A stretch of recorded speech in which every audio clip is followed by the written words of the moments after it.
Hello and welcome to Leaders of Tomorrow, ET Now's special initiative that celebrates the undying entrepreneurial spirit of micro, small and medium enterprises.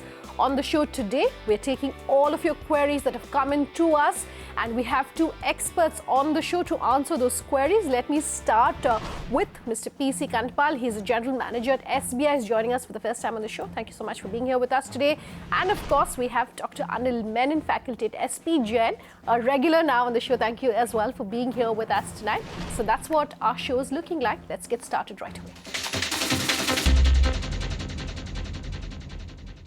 Our first query today is a social media query. It's come to us on Facebook, and do stay tuned. At the end of the show, we'll tell you how you can also leave queries for us on our social media page. This one is coming to us from Ajay Patel.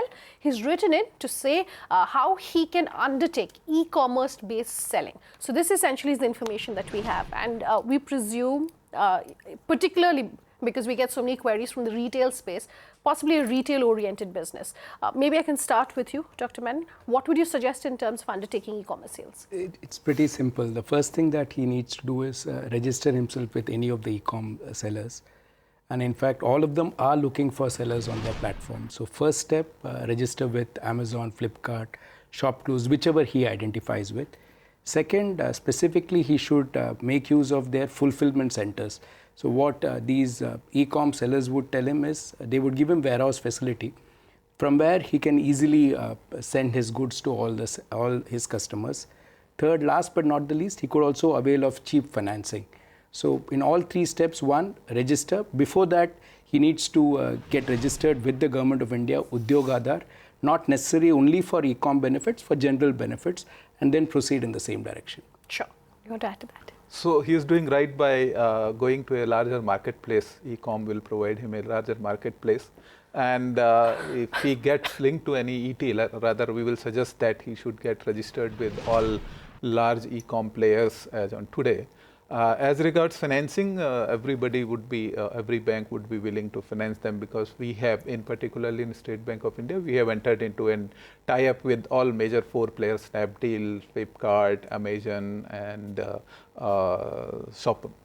So these things, if he gets registered with them, he can get easy finance from the banks also for holding inventory.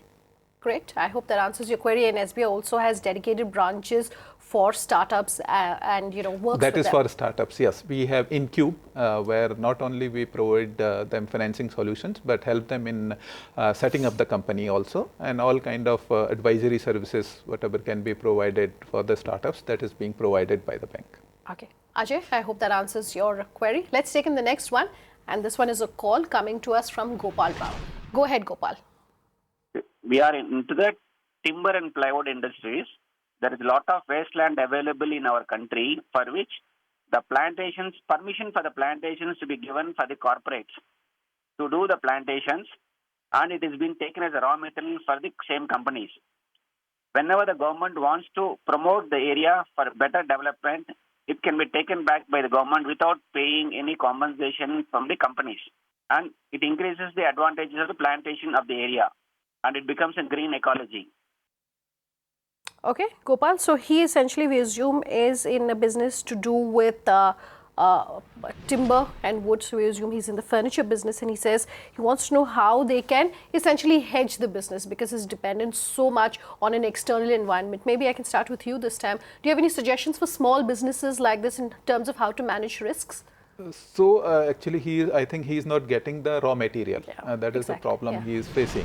So in today's date, mostly raw material is being imported from Malaysia and other countries. So for that, he can have a tie-up with the companies in Malaysia or some other countries, Indonesia for that matter. But what I'll suggest is that he can have tie-up with agroforestry units which have been financed by NABARD and the banks, which are growing such trees, and then they are supplying for this furniture and pulp purposes. That is there. So for financing, for getting material from abroad, he can avail finance from the banks, and which is available at any branch or SME branches of the bank. And he can have an LC opened and get the supply. The payment can be made within 90 days or 180 days, whatever the supplier agrees for making payment. Sure.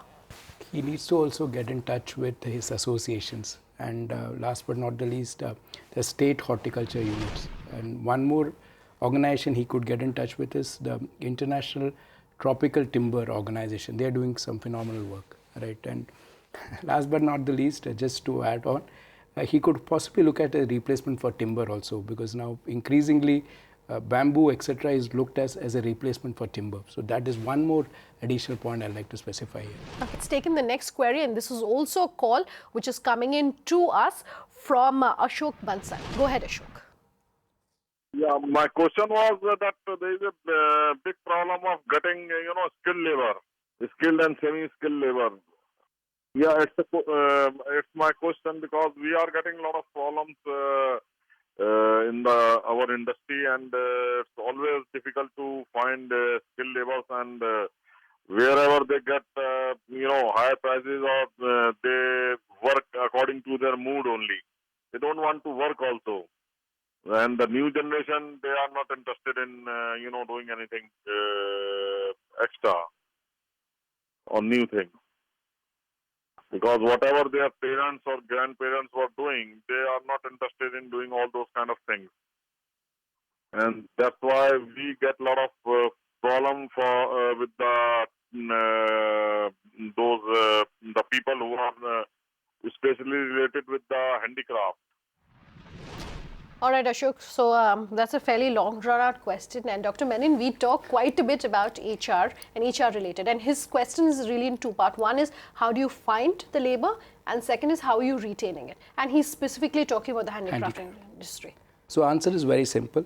He should use, as we call the Maslow's theory here, not only look at compensation in the terms of money, possibly also look at job satisfaction.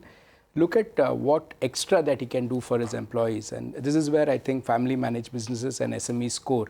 They can give that personal touch, which unfortunately MNCs, being bigger in size, cannot really do so.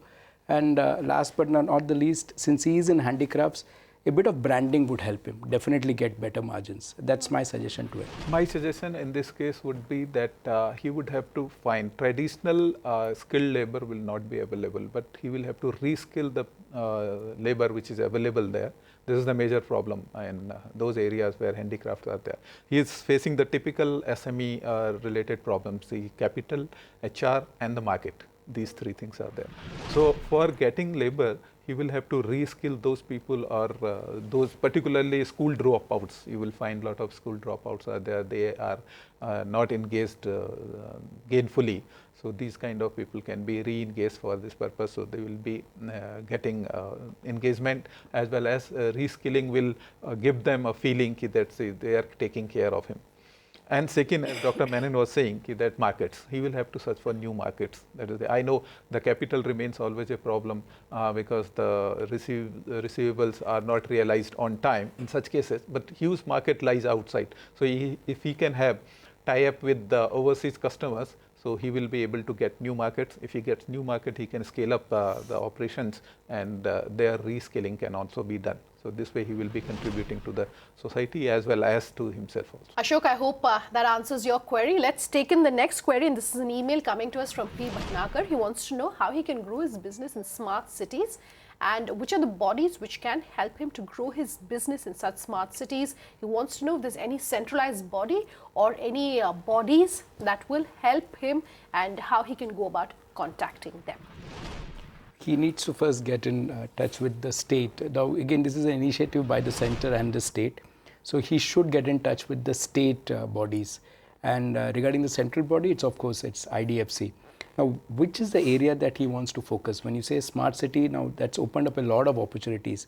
Is it leading to wastage control?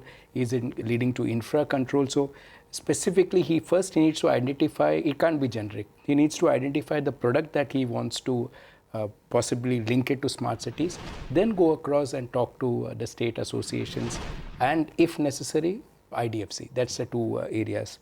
Having said that, this is one area where a lot of opportunities have opened up, provided he also has the track record. So he should be very careful that he should not go too far away from his business just because there's a new opportunity opening up, because moving too far away from the core business also could prove to be very dangerous.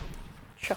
You want to add to that? Yeah, smart cities, when we talk of, I think the technology comes into mind, because these will be using technology to its most efficient manner. So he should get into a business where the technology can be leveraged and he can do things from a remote location.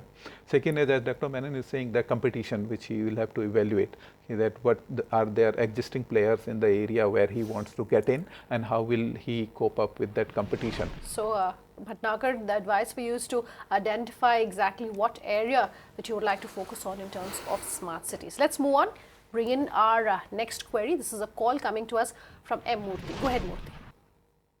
Hello, the manufacturers are making about 10% profit, automobile manufacturers, but the network make less than 1%. How do you perceive this situation? This is my question. Okay, so when he's talking about the network, I'm assuming he's talking about the OEMs, he's talking about the contract laborers which are hired, the infrastructure which is then set up by these companies outside of just their plants. Is there a one-stop solution in terms of, if you broad base it and say that a lot of industries which are coming up to ensure that there's overall sustained development of the ecosystem? What do you suggest? As far as auto units are concerned, I feel that they have contributed majorly for the development of the area, and plus they are socially responsible, as we could see, because we associate with the auto companies in a quite big manner, not only by way of financing them, but they have a supply chain finance mechanism also, whereby we are financing the dealers. When it comes to spending money on the ecosystem, as such it is concerned, so we know, because petrol cars and diesel cars, they are damaging the ecosystem, so we are going more for the green technology. So this is how they can go for a green technology, if they can adopt to, like Tesla is coming with the electrical cars. So this way they can contribute to this. I don't think that they are lacking in any manner in spending money on social responsibilities. They are discharging their social responsibilities. The auto companies have contributed to the Indian economy. In terms of exports, India today is a major export hub. Two, in terms of CSR, they have also been contributing. So if you look at the balance sheets of many of these companies, a substantial part is going towards CSR activities. And the government also is ensuring that, if you realize the Make in India campaign, the compulsory local sourcing norms have ensured that automobile companies are also going in for import substitution. So overall, yes, India has actually benefited with the auto industry opening up, but the fact remains that this is a continuing process. As of now, they have really added a lot of value across the line to the entire ecosystem. All right, let's take a very quick break on that note, but don't go anywhere. We'll continue answering all of your queries on the other side.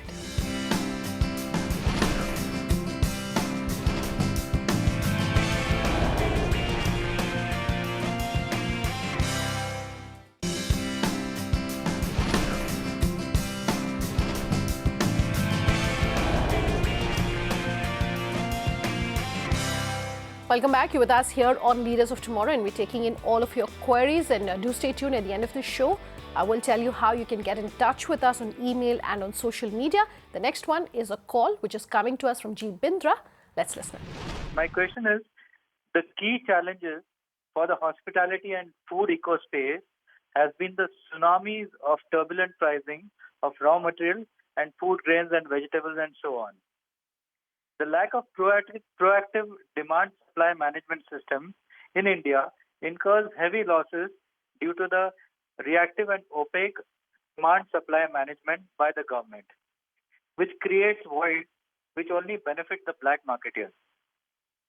So my solution is, my request is, a transparent inventory system would facilitate proactive supply stabilization and thus pricing consistency. This would insulate players in the food space. This would, this would also help us suffering high losses, incidental losses because of these price hikes. Thank you. All right, Mr. Bindra. So essentially in the hospitality, and we were talking about raw material as far as wood and timber is concerned earlier, but he's also talking about raw material. And food inflation is something that, you know, we've been seeing the effect that it has been having on WPI, CPI. He's saying, how can we manage that? Along with asking, of course, about other things like, you know, transparent inventory management. Maybe we can also address the question in terms of how you hedge your business if you're in the hospitality business. True. See, I realize that there is a difference between the food and the wood. Yeah. Because here it's more perishable items, I think. So what he can do is that he can enter into tie-up with growers, and he can get consistently on that price. That is what he can do. Second is that items which can which have a longevity of 1 year or 2 years, he can use the warehouse system. So he can procure and warehouse it, and so that this can be used later on. So for tie-up, we have a few examples like Jain Irrigation, and lot of other companies are doing these things now. They are into agro-based industries where they are producing vegetables on a larger scale. So if we can have a tie-up for continuous supply of those.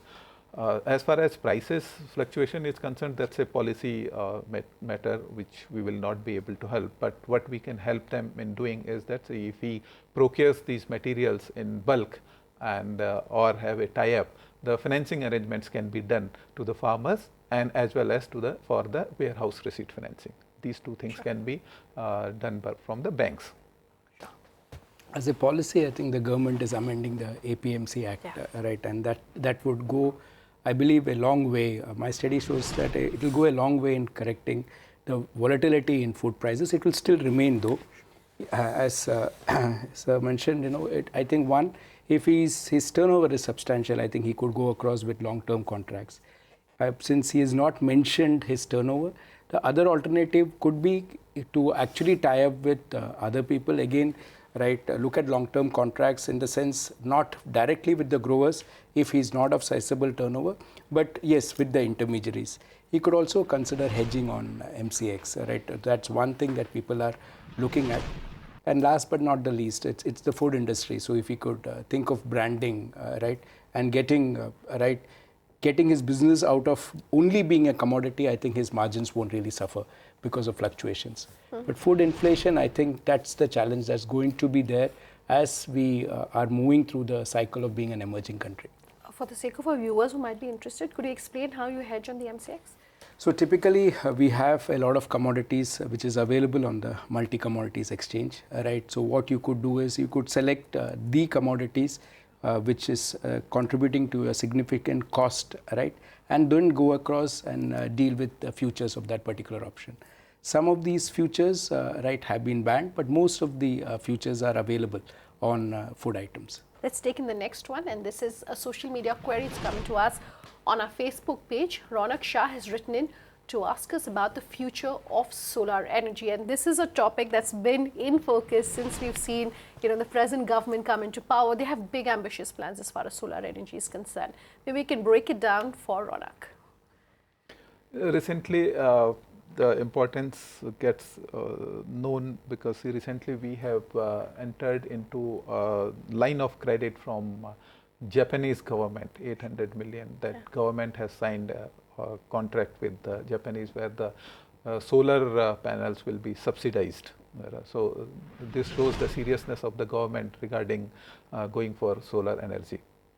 This is picking up very fast, of course, because the government is also very serious about this, and we often are asked to finance the solar energy projects. These are there.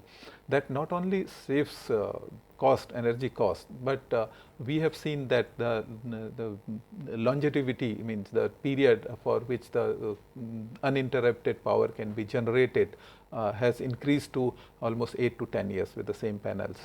And more so, this is solar energy, the solar panels are being produced in the country itself. So these are the positive factors for going for solar energy panel. Has the lending from banks to companies which are looking at clean energy, has that gone up also substantially? Yeah, gradually it is going up. we are giving due attention to this area. Then rather financing, we have come out with schemes now whereby the solar panels in the households is being promoted. Okay. Dr. Menon? This could be, the future is very good, right? It could be either for captive power consumption or sale to third parties. If he is an industrialist, I think he should also consider it for his captive power consumption. Apart from cheap financing, a lot of subsidies that's available from the government. Okay, so when you set up this industry, there's a capital subsidy that he could make use of. But having said that, it should also be noted that the future has a direct linkage to oil prices. So we had a very recent example of a bankruptcy of a very big US firm. So the future is bright, but then it has to be, you can't go gung-ho, right? He has to proceed with caution. Ronak, I hope that answers your query in terms of the future of the solar energy industry. Let's take in our next query. This has come to us on email. Vijay Rathod has written it to us to ask us what's the best way for small units to package food and other perishables which will last for at least 6 months. I assume that to a large extent Tetra Pak had helped solve that question. But have there been more developments? What should we be aware of? Please. Yeah. There have been substantial developments in this phase. So what he could basically look at is there are cheaper alternatives today. So he needs to, one, get in touch with the Indian Packaging Association, right? And regarding packaging for 6 months, I think it's gone much substantially higher. So you could have packaging today which will ensure the freshness for much beyond 6 months. The Indian Packaging Association is one area that he could contact. Second area is, right, go and talk to the R&D centers, right, of the IITs, etc., which is really working on this particular aspect. So the food industry per se is growing in India. Packaging, being an allied industry, is getting into the focus of many IITs, right, and especially the research organizations. Sure. A lot of innovations have taken place in packaging industry. If you see over a period of time, not only the new items which have come for new ways of packaging have come, but the cost has also got reduced. I was looking at a program whereby it was saying that even the paper sack which is being used for packaging of foods, apart from aluminium and byproducts, all those are being used. So if he decides to set up a unit for that and he gets the technological assistance from some major players, so he can avail finance from the banks for this purpose. All right. I hope that answers your query for you. On that note, we've run completely out of time. But do remember that we will continue answering all of your queries and bring you the most expert voices to answer those queries for you. You can write in to us at leadersoftomorrow@timesgroup.com. You can reach us on social media using the hashtag LOT, or you can call us on that number which is on your screen if you have any queries you might want answered. Thanks for watching. Have a good night.